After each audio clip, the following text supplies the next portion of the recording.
चलिए students worksheet देख लेते हैं। फ्यूचर इंडेफिनिट टेंस या फ्यूचर सिंपल टेंस से related. How will you change, how will you translate the Hindi sentences in English, those are related to future indefinite tense. और देखिए during the video मैंने ये हिंदी का जो इसका पहचान है वो आपको नहीं बताया था। तो जो सेंटेंसेस एंड होते हैं किसके साथ में, गा गी गे के साथ में, उन सेंटेंसेस में हम लोग यूज करते हैं future indefinite tense. Sentences end with गा गी गे, we use future indefinite tense in them, means the helping verb, the form of main verb in them. तो चलिए फर्स्ट क्वेश्चन है अपना, मैं तुम्हारी सहायता अवश्य करूंगा। Students, as I have given you the structure to frame the simple sentence, this is the simple sentence you may see. मैं, first sentence will be done as black pen. Just wait.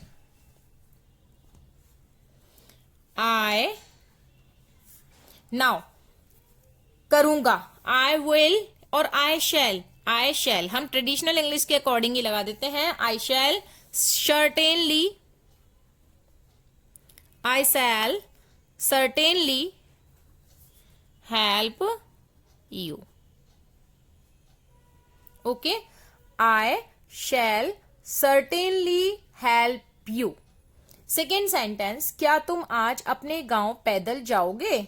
This is an interrogative sentence, so the WH word is in the beginning of the sentence. What we are going to do, we are going to use the helping verb of future simple tense.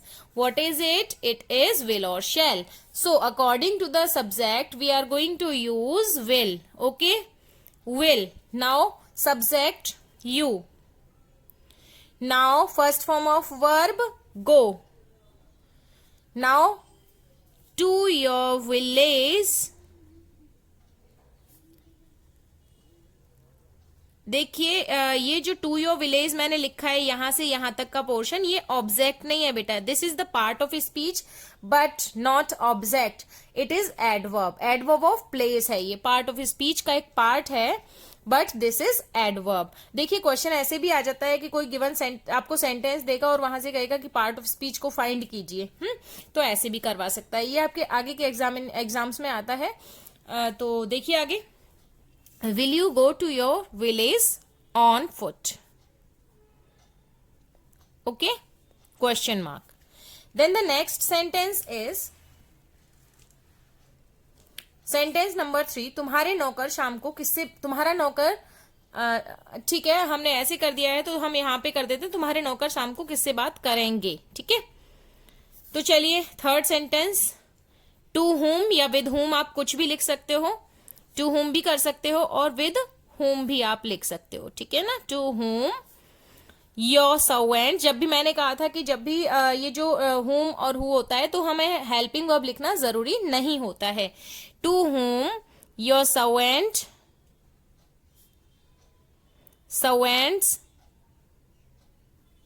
will talk. And now talk time भी दिया हुआ है इसके अंदर, in the evening. Got it? Now this is the fourth question we are going to do. यह शेर आज अपनी मांद में क्यों विश्राम नहीं करेगा? तो चलिए देख लेते हैं. यह शेर मीन्स, और सॉरी इंटेरोगेटिव सेंटेंस है ये, क्यों इसमें बिगनिंग मिडल में आया है तो पहले WH वर्ड उसका लिखेंगे. तो why, now will, WH word के जस्ट बाद क्या आता है, हेल्पिंग वर्ब आता है हमेशा. Why will, now subject this lion. Why will this lion? Now not will be applied. Not take rest in his den. In his den. Put a question mark. Why will this lion not take rest in his den? Okay. Now this is the fifth question we are going to solve. आप अगले वर्ष कहाँ अध्ययन करेंगे? तो लिखिए भाई, fifth आप मीन्स यू. बट देखिए फिर से क्वेश्चन WH वर्ड इसमें बीच में आया हुआ है तो सबसे पहले उसका अंग्रेजी. तो where will helping verb just after WH word, हमने अभी इसको देखा था वीडियो के अंदर. तो वेयर, विल, नाउ सब्जेक्ट आप, you. Now verb first form study. Where will you study next year. Next year question mark. This is the last sentence. हमारे भाई कल सुबह की गाड़ी से दिल्ली जाएंगे. You may see this is the simple sentence but it's a bit long, थोड़ा सा लंबा है. हमारे भाई कल सुबह की गाड़ी से दिल्ली जाएंगे. तो हमारे भाई लगा दीजिए आर ब्रदर्स. ब्रदर्स भी लगा सकते हो, ब्रदर भी कर सकते हो. Brothers will go to Delhi by.